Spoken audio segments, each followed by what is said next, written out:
Noel, Noel, Noel, Noel, Cristo nació, Rey de Israel. Los magos tres buscando al Señor, reverentes entraron, dando honor, incienso y mirra y oro y lor ofrecieron a Cristo el Salvador. Noel, Noel, Noel, Noel, Cristo nació, Rey de Israel. Hola, te saludo con mucho gusto. Gracias a Dios que me puedo dirigir a ti. Listo para el mensaje de este fin de semana. Saludando con mucho cariño a mis ovejas. Bendito sea Dios que los tiene con bien, que los cuida y que es un placer verdaderamente dirigirme a ustedes, mis ovejas hermosas. Bueno, el texto es Génesis capítulo 32, versículo 13.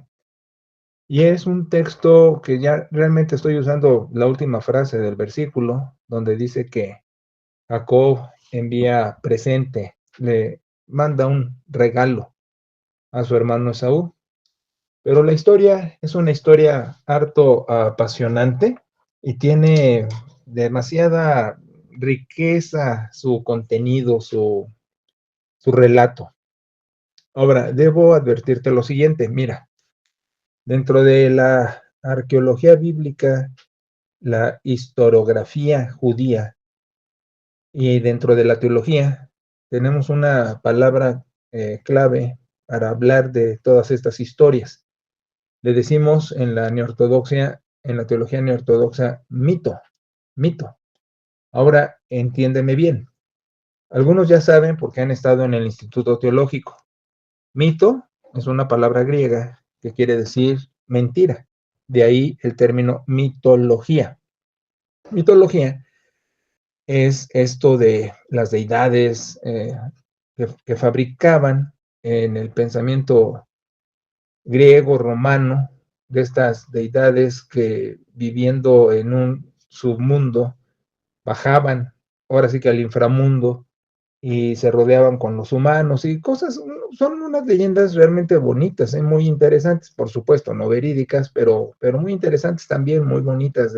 Toda la mitología es apasionante, estas historias son hermosas al fin, pero no dejan de ser eso. Ahora, en teología, el término mito no lo empleamos así. ¿Cómo se dice? Un modismo, jerga. En la jerga teológica, mito lo que significa es una historia verídica, pero que no es fácil de comprobar y a veces es imposible comprobar, pero es historia, es real. También en la teología tenemos varias palabras para hablar de historia. History, geschique, son palabras que también definen una historicidad real y otra una hipotética y en algunos casos hasta imaginaria. Bueno, a lo que voy es que muchos relatos del libro del Génesis en teología los tenemos considerados como mitos, es decir, historias verdaderas, sí pasaron, pero que no podemos comprobar. Incluso, mira, hay mucha gente que se ha dedicado a buscar por evidencias disque bíblicas, entre comillas, la ubicación de donde era el paraíso o el monte Ararat, donde se estacionó el arca de Noé y cosas por el estilo. Pero la verdad no se pueden comprobar, no se puede localizar.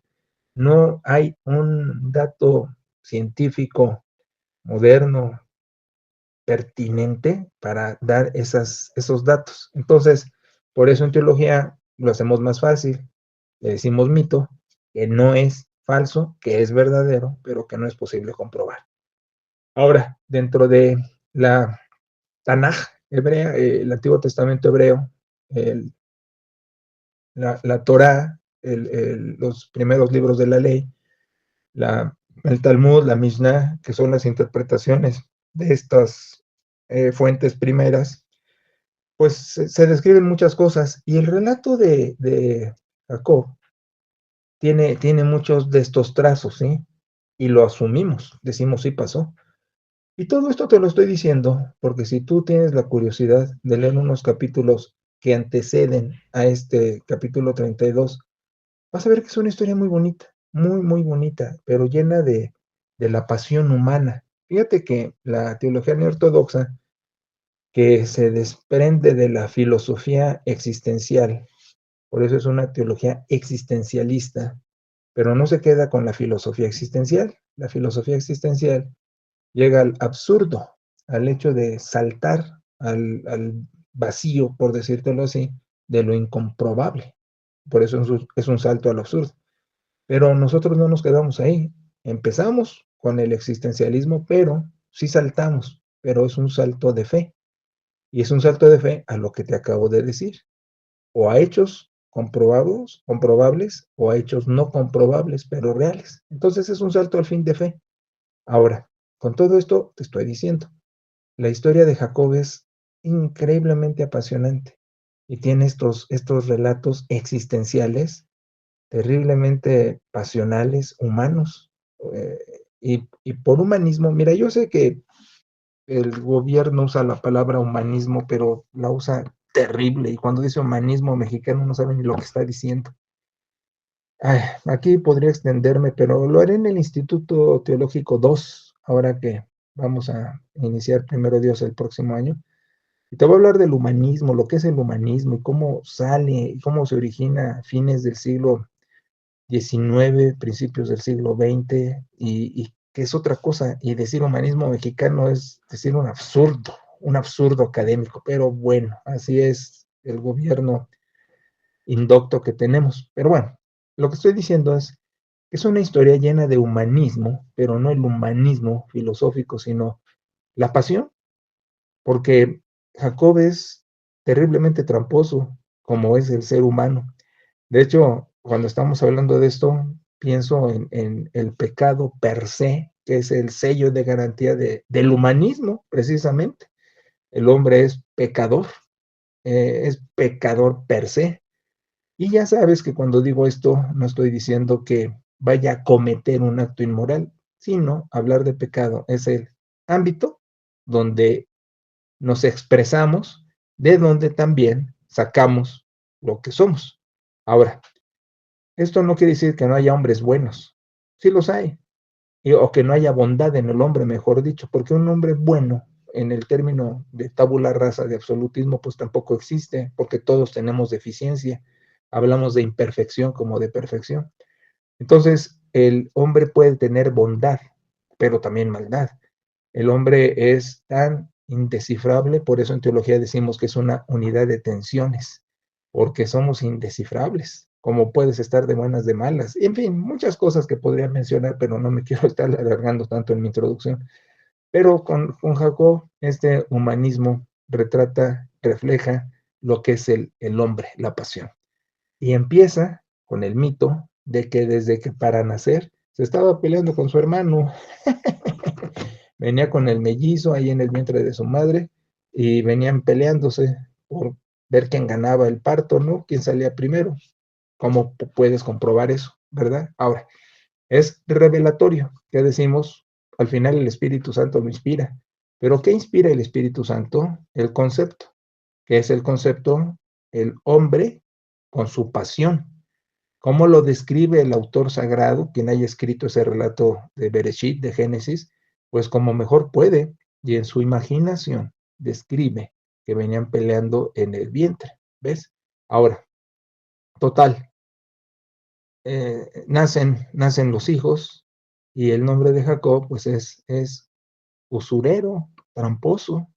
Algunos ponen suplantador. Yo prefiero una traducción más con el equivalente dinámico a lo que significaba en el idioma bíblico en aquel entonces, porque también las palabras con su significado original van modificando no solo etimológicamente, sino en comprensión. Entonces, el hecho es que Jacob quiere decir tramposo. Imagínate, tener un hijo y que le pongan, ¿cómo se va a llamar? Tranza. Pues imagínate.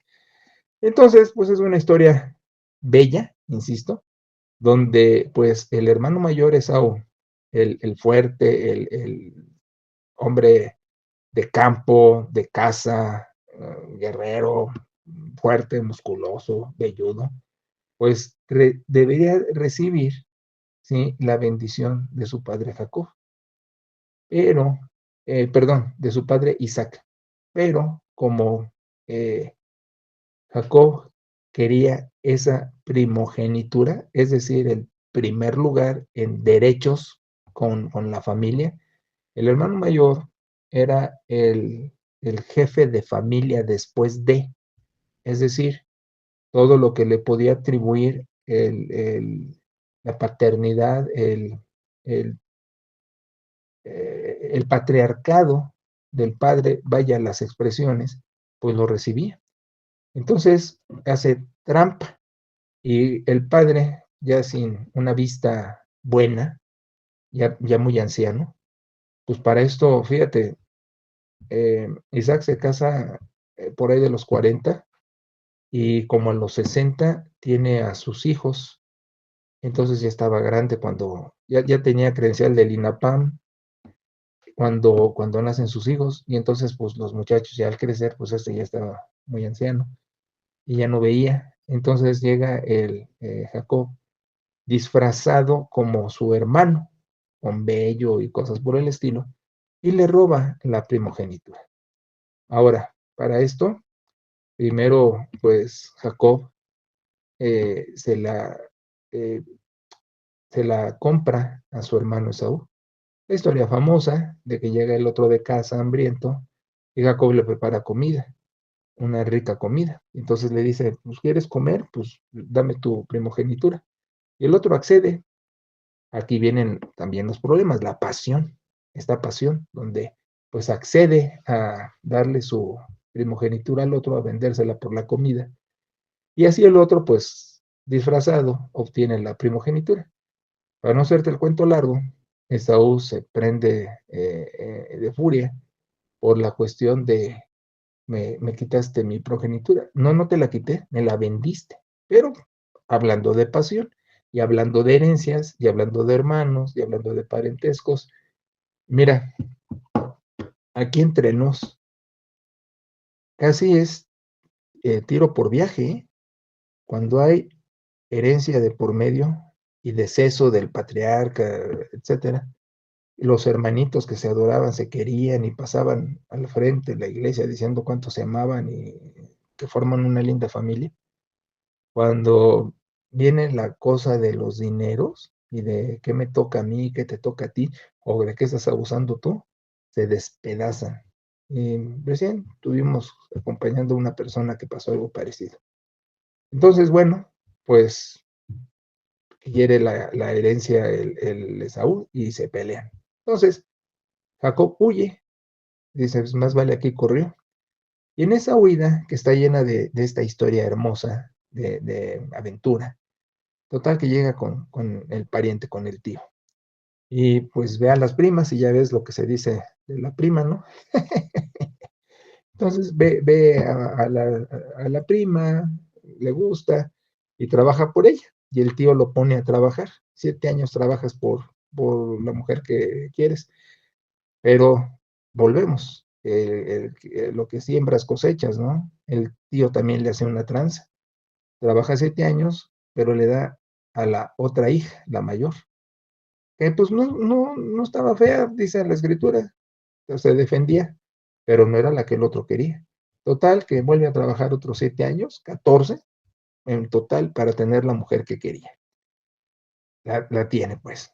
Total, que sigue la vida de familia, y esta vida de familia con la pasión, con el humanismo, que insisto, lo existencial, pues se pelean, va a variar, ¿no? Entonces le hace también trampa a su tío suegro con rebaño para hacerse rico. Para esto, el ganadito, el rebañito que saliera manchado, se lo iba a quedar él, o el que saliera blanco, se lo iba a quedar él. Y así hace juego con el tío suegro para ver quién se queda con el ganado. Y hace trampa, dice la escritura en este mito, que prepara lo que hay alrededor para que los animalitos al verlo, pues procreen o blancos o manchados, según era el caso, para que éste obtuviera la tranza. Y luego, pues, sigue el conflicto, se enriquece, ya hay tensión, y sale huyendo de la casa paterna, ¿no? De donde estaba el tío suegro. Y para esto, su esposa, Raquelito, pues roba ídolos que tenía su padre. Y bueno, vuelve la tranza, el padre los alcanza, y esta mujer se sienta sobre los ídolos, que es que para que no viera el padre que se los había transeado. Entonces, pues pura tranza, pura tranza. Y ya para llegar a nuestro pasaje, entonces teme el encuentro con Esaú, porque Esaú había dicho, este lo mato. Y entonces hace esto, manda criados con presentes, precisamente. Hace 8 días te dije el mejor adorno, y el mejor adorno eres tú. Y ahora, es decir, uno mismo, ¿no? Y ahora el presente, el mejor presente. Y entonces manda a su criado, pero se pone abusado porque dice, primero mando a mi criado y hago dos campamentos, que uno vaya por acá y el otro por allá. Y si veo que mi hermano, no recibe con agrado el obsequio y persigue un campamento, pues el otro se escapa. Es decir, era tan rico que podía dividir su riqueza. Para no hacerte el cuento largo, total que llega el hermano, recibe los obsequios y le dice a Jacob, bienvenido. Y entonces llega la reconciliación de estos hermanos. Sorprendentemente, Esaú, en vez de agarrar venganza y reclamo y el homicidio que había dicho que iba a hacer, hacen la paz. Y bueno, la historia va a continuar con esto de que Jacob tiene este encuentro con Dios, que ya lo había tenido antes, fíjate, lo tuvo antes con sueños, ¿no? Con esto de que subían y bajaban ángeles mientras él dormía, antes de estos episodios.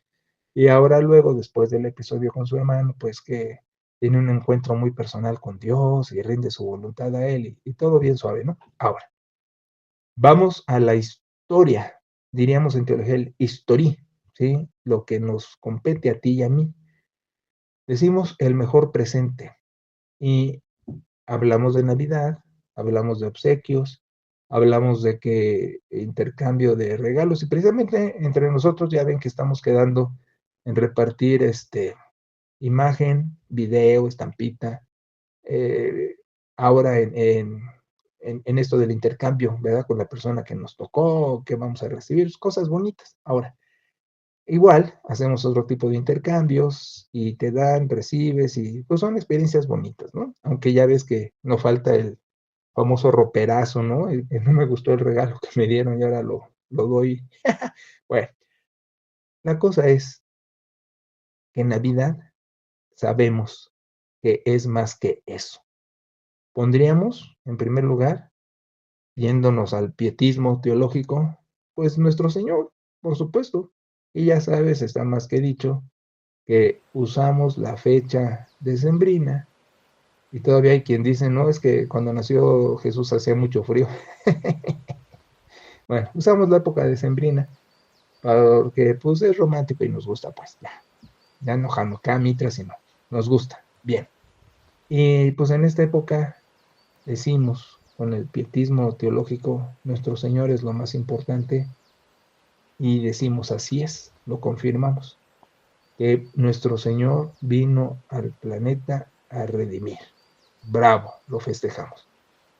Y en segundo lugar, podríamos decir la familia. La familia.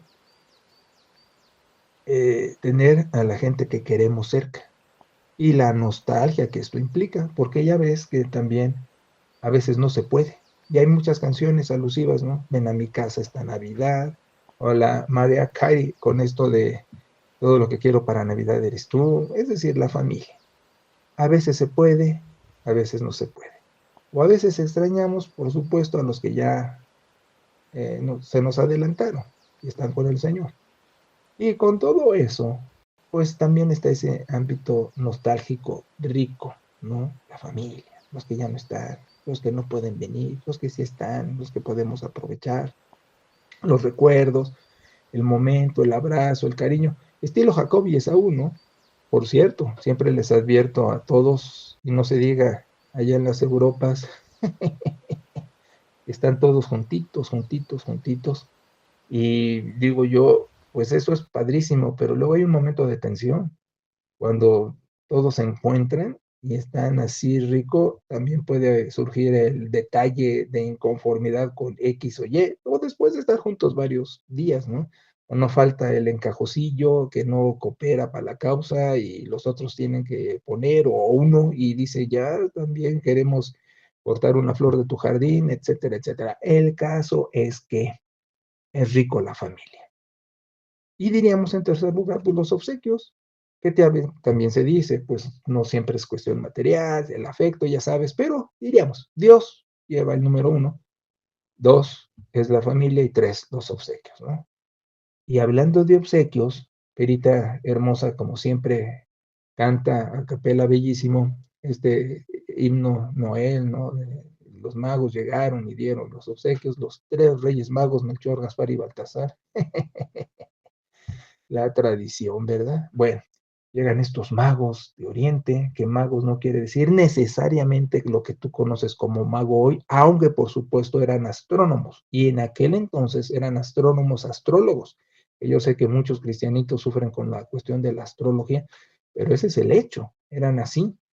Ahora, con esto de que llegan y dan obsequios, que por cierto, se ha cansado medio mundo de decir qué significa el oro, incienso y mirra, y me he cansado de decirle a este medio mundo, no sabemos. Tendríamos que estar allí y estar en el mito del Nuevo Testamento, ahora llamado querigma, donde pues estos personajes dan esos obsequios y decirles, porque eran medos, persas, decirles, traer la religión del zoroastrianismo, decirles, oye, ¿qué significó lo que tú estabas dando, no? Y entenderlo en el contexto del zoroastrianismo, no del contexto cristiano, ni judío cristiano, porque dicen, es que oro esto, incienso, no, espérate, hay que ver para ellos qué significaba, pero ya no es el caso estar averiguando eso, sino que daban, ¿no? Entonces, decimos, pues Jacob preparó diciendo que era Navidad y diciendo que primero es Dios y luego la familia. Su hermano ahora es el obsequio y le prepara un obsequio rico, ¿sí? De su riqueza, muchas cosas. Ahora, el mejor presente casi le atina la María Cari cuando dice todo lo que quiero para Navidad eres tú. All I want for Christmas is you. No, el mejor presente eres tú. Así como hace 8 días dije el mejor adorno eres tú, ahora digo el mejor presente eres tú. El mejor obsequio que uno puede dar es darse. Fíjate, Dios pone el ejemplo. En el pasaje tan famoso, tan repetido por el cristianismo, tanto amó Dios que dio.